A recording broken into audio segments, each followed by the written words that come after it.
Hey friends, Kilo Echo Zero Victor India Mike the Traveling Ham, and today's a little different. We're going to be doing a review video for the TIDRADIO TD-H8. You ready? Let's go. This is the special activation. Kilo Echo Zero Victor India Mike Park. The traveler has come. He was a huge, beastly, bulging man. Plates were from Kansas. Hey folks, TID Radio is nice enough to send me this radio free of charge in exchange for this video review and demonstration. Some of you seem to be offended by such things and are seemingly incapable of processing either subjective or objective information, but we're all hams here. I think we're smart enough, aren't we? Two things I want to look at with this radio. The biggest thing about it is that it is higher power. This is supposed to be a 10 watt HT, and according to tests I've seen done on other channels, it holds fairly true to that. At least on VHF it does well. It drops off a little bit on UHF, but we'll test it on VHF here and see how far we can reach. I'm wanting to play around, maybe do some repeater hunting and see how far we can reach with this guy and his increased power compared to my FT2D from Yaesu, which is a 5 watt radio. See if we really get any kind of bonus out of this. The other thing I want to take a look at is the user interface. I don't know if you guys have noticed, but you can see I got a gray hair or two in my beard. Let me get close here. You can see one, yeah, there it is. There's one right there. Okay, I got a few gray hairs in the beard, and our lives are obviously loaded with technology, and the technology is changing daily, whether it be hardware, software, user interfaces are changing all the time, apps are changing all the time, and when you get, there it is, when you start getting this, like that one right there, is gray hair in your beard, you get tired of having to figure and refigure things out all the time. I want the devices that I pick up to be intuitive, easily usable. We're going to try to get on a repeater. We're going to try to program a repeater without cracking the manual. What? Because I don't believe in manuals? No, that's not the case. I just think our devices need to be that intuitive, so I don't have to work to remember or figure out or relook up how to use something. I just want to be able to pick it up and use it naturally, intuitively. Okay, so overall I found the programming on this radio to be pretty easy. All right, let's start from scratch here. So we're going to program in this repeater 146940. Okay, that's the frequency. I'm going to go to menu. Okay, my transmit TCSS is already in the right spot, 103.5.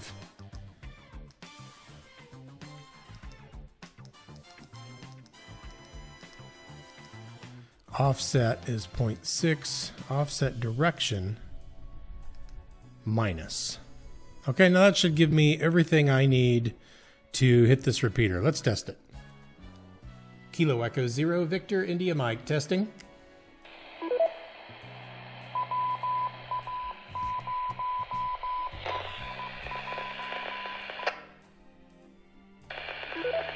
Appears to have worked, and that was at high power.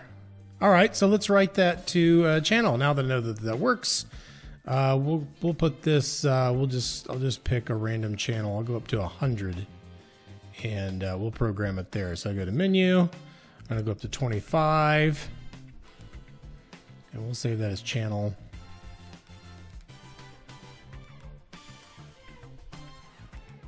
Oh, well, let me type that in, huh?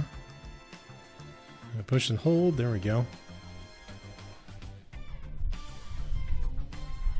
How high would this guy go?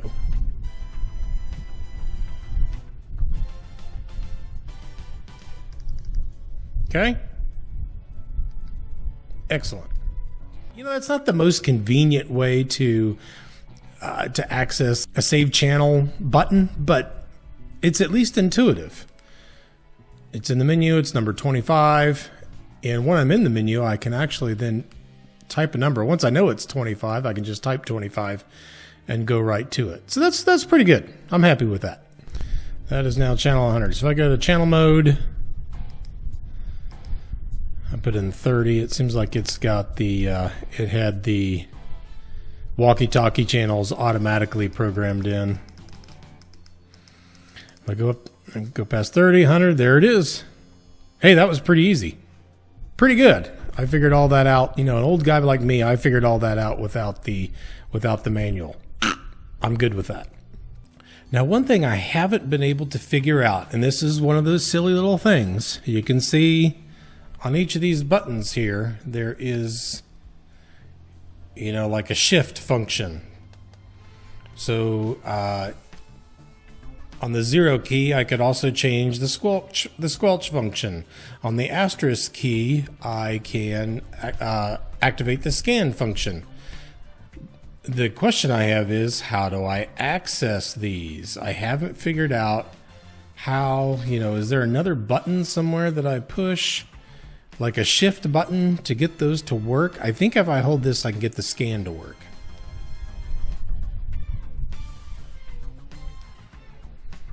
And there it's scanning. So all I did was push and hold there. Okay, so squelch, do I just push and hold? No, it wants to just type a 0.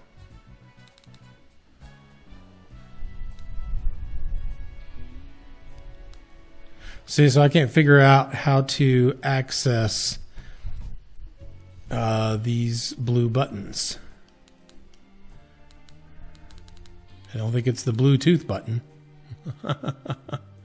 That might be something I have to look up on the menu. But see, that's something that's just not intuitive. If there was a blue button or something here, if the menu button was blue, and so I could hold menu and push that, and you know, if there's something that was obviously acting as a shift key, that would make me happy, or a function key, if you prefer. You know, but those are the kind of things that will frustrate me as I'm using a radio. So I'll have to look that up and see if maybe it's just a little too convoluted, or if it's a simple thing you just have to remember, or if I'm just too dumb to figure it out, which that's a possibility. Hold this. All that did was lock.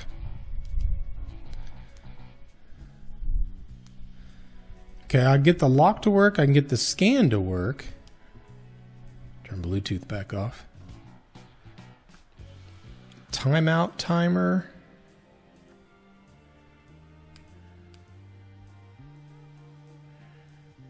I see I can't access the turn off timer. So, you know, that's just one of those things. That's kind of what I'm talking about.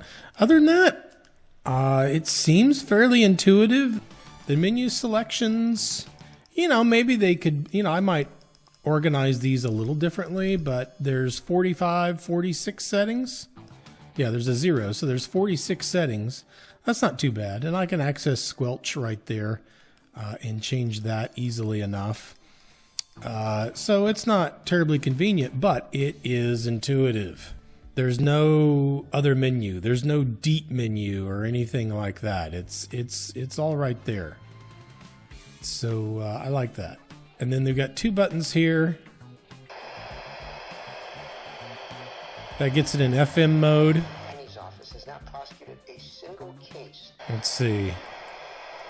See, remember what radio stations are around here.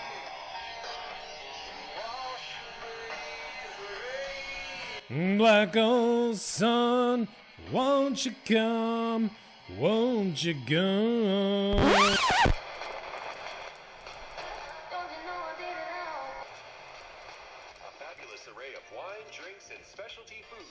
Not bad.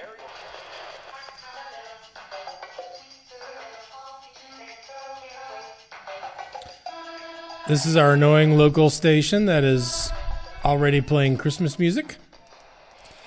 Let's see. I think this was the Teeny Bopper station when I was a kid, but it's I think it plays alternative stuff now. That's that button. This button activates the flashlight, which I've never really figured out the use for those, because I Tell you something, guys. Here's something to have in your everyday carry. I use this daily. And once you get it in your pocket, you got yourself trained to think to use it, boy, is that handy. So the other feature is this orange button on here, and this is programmable, and I haven't been able to figure that out either. So this seems like it's one of those custom buttons. It doesn't do anything now, but you can program it to do any number of things. Okay. So it does that. Just, you know, in case you ever need that.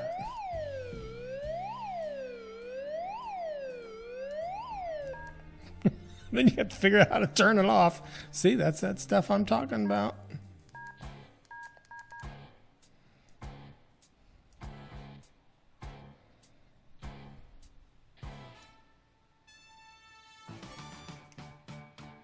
Was that transmitting? What the heck was going on there?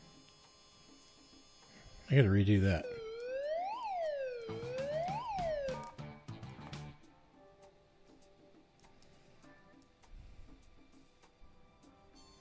Huh.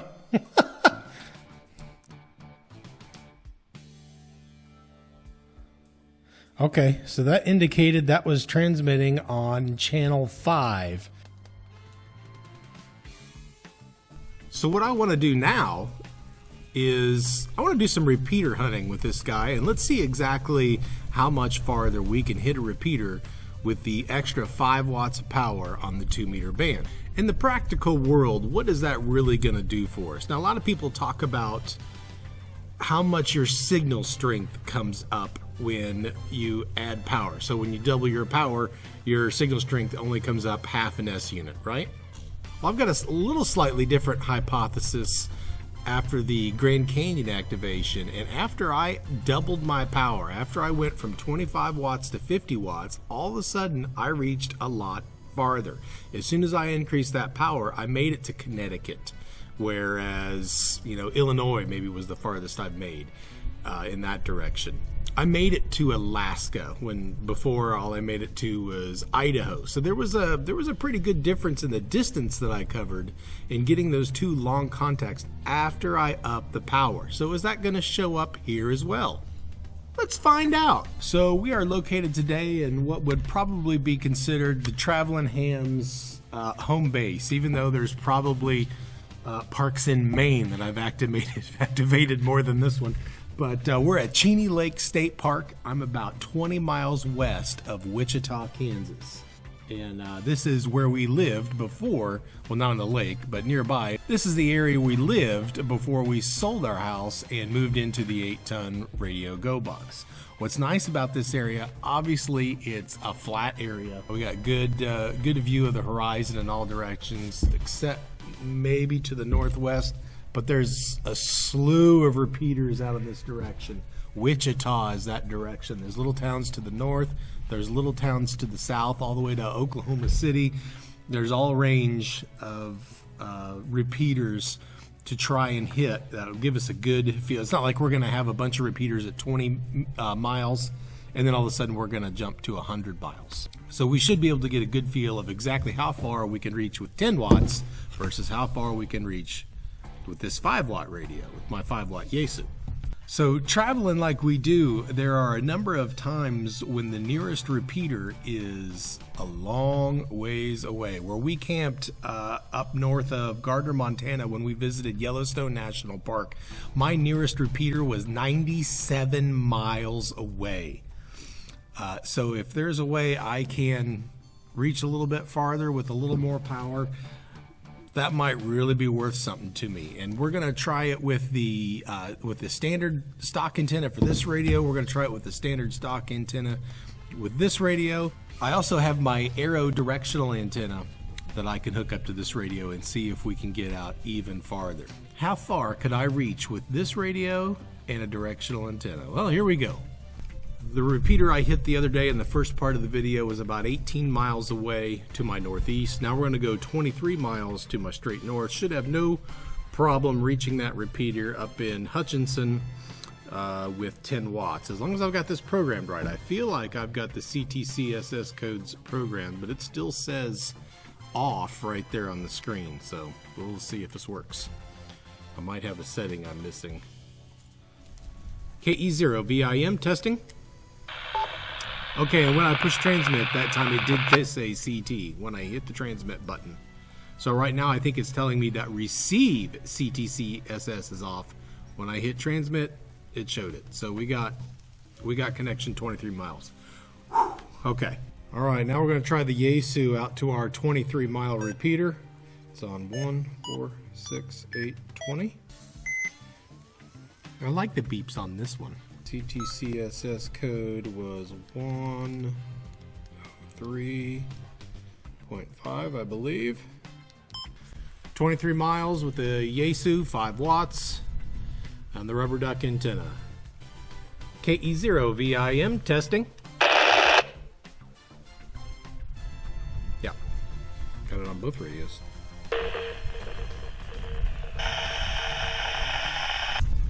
All right, so we hit from 23 miles.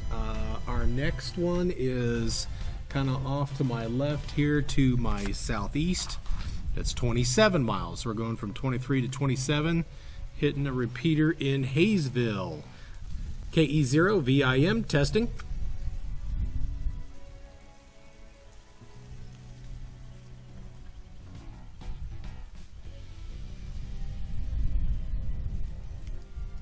KE0 VIM testing.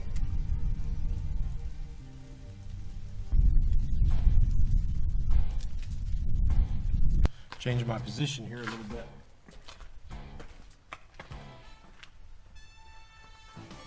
Bearing to this tower is 113 degrees. 180 is right there. 90 is right there. It should be in a nice clear direction here. KE0 VIM testing.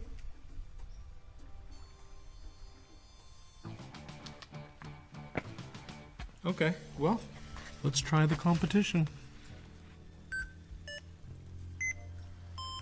Okay, 147.105 is the frequency, and then 151 is the tone. KE0 VIM testing.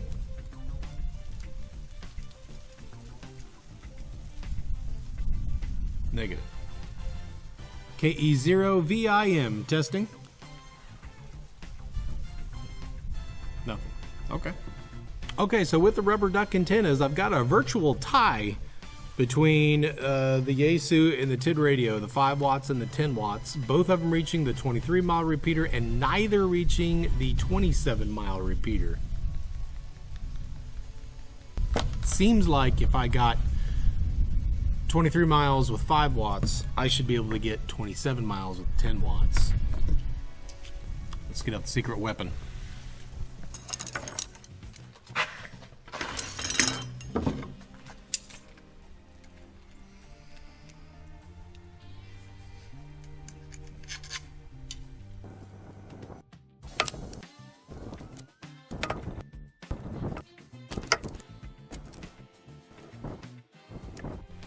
Alright, we're going to try with the competition first.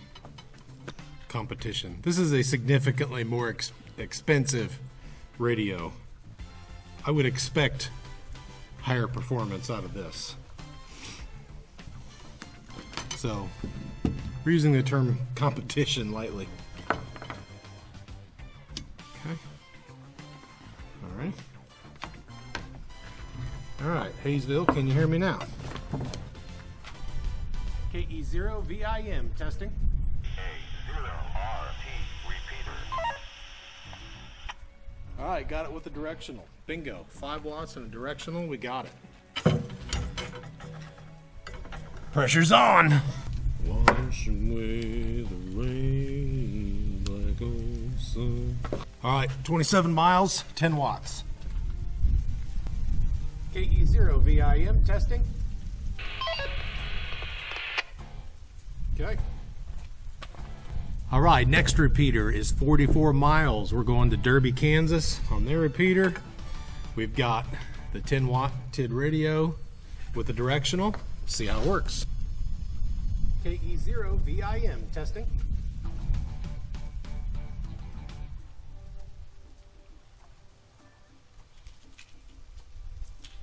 Had the sound all the way down. Got it. I had the volume down on the first transmission, so it did nothing. But turned the volume back up. Since I identified, I just went ahead and kerchunked it, and I got the return tone. So good at 44 miles. Let's try the 5-watt.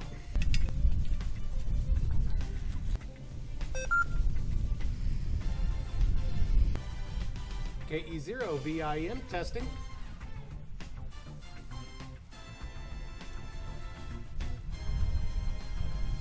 KE0 VIM testing.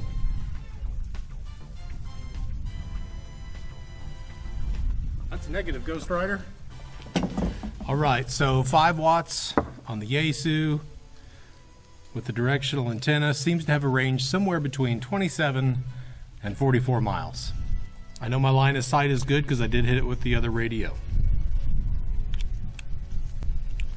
So the Yaesu is eliminated, let's say somewhere between 30 and 35 miles. Let's keep pushing the TID radio, the 10 watts, and see where that gets us. Now we're programmed to hit the Winfield repeater. That is 54 miles from this location. All these distances are provided by Repeater Book. And as the crow flies from this GPS position, 54 miles. Let's see how it does. Same direction. KE0 VIM testing.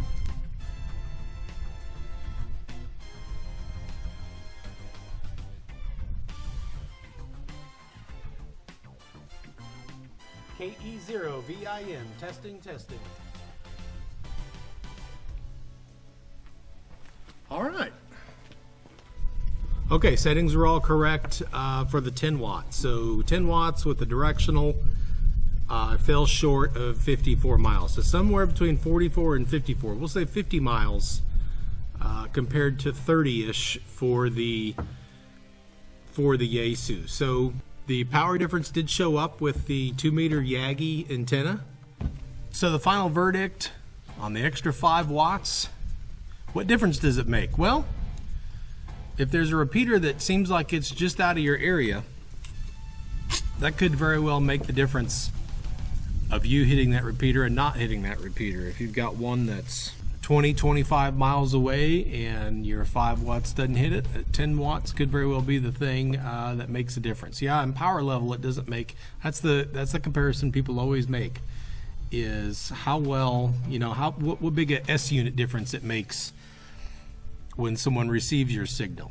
But in terms of a distance that your signal will travel and hit a repeater, I think it can make a more significant difference in that regard. So if you've got one 20 miles from your house that you can't hit, you may be able to hit it with the 10 watts, or 25 miles or 30 miles, whatever your situation may be.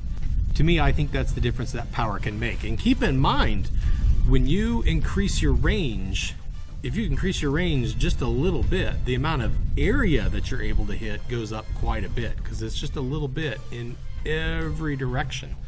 So if it doesn't seem like too big a deal to be able to reach a few more miles, well, when you're talking about square area, square miles, you're adding on quite a bit of area. I have figured out the blue keys.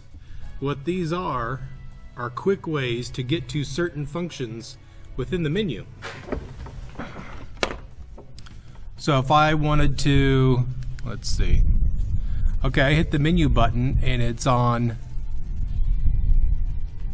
menu item number 32, receive tone. So if I wanted to change the squelch, I can just hit this button, which will, of course it timed out, which does two things. It enters a 0, so it tells it to go to the 0 setting. What that's telling me is settings 0 through 9, it's telling me that 0 is squelch, 1 is step, 2 is transmit power, 3 is save. So I can, if I wanted to change my transmit power, I could just hit 2, and I go there and I can change my transmit power. So that's what those are. They're sort of shift functions. They just are quick access to maybe more popular menu items. I wish CTCSS functions were on here, but that's too high up. Now I can, as I've shown, I can change some of that by just hitting 13. If I knew that's 13, then that goes right there. Can you see that screen? There you go, tilt it up a little bit. Or if I want to change the, if I want to save it to a different channel, I push 25, and then I get to where I can save the new channel. So 0 through 9, these things are just labeled for quick access. And then I can, if I exit out of here, I can press and hold this one to lock the keypads. You see that symbol that popped up right there. Now they're unlocked, or I can push and hold the scan button. It waits till I lit up, and that scans. So we have solved the mystery of the blue shift functions. Hey, thanks for watching, guys. If you've made it this far, please hit the subscribe button, hit the like button, drop a comment, give me a thumbs up or a thumbs down. They both help out. The hope here is to inspire other ham radio operators to get out and have adventures of your own out in the field, and I can do that better if you hit that subscribe button. I think I've tripled my followership here in the last year, but it's because I was starting off pretty small to begin with. We're a very elite group here at the Traveling Ham. So please subscribe, like, drop comments, share this channel with people that you think would appreciate its content.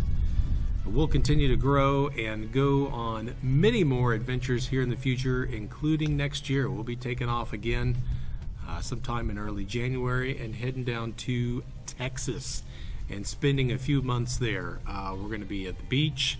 We are planning to go to Big Bend National Park, and we are also planning to be there for the total eclipse that's happening in April. That's what's coming up here.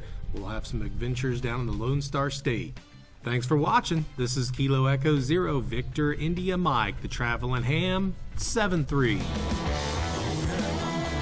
This is the special activation. Kilo Echo Zero Victor India Mike Park. The traveler has come. He was a huge, beastly, bulging man. Plates were from Kansas.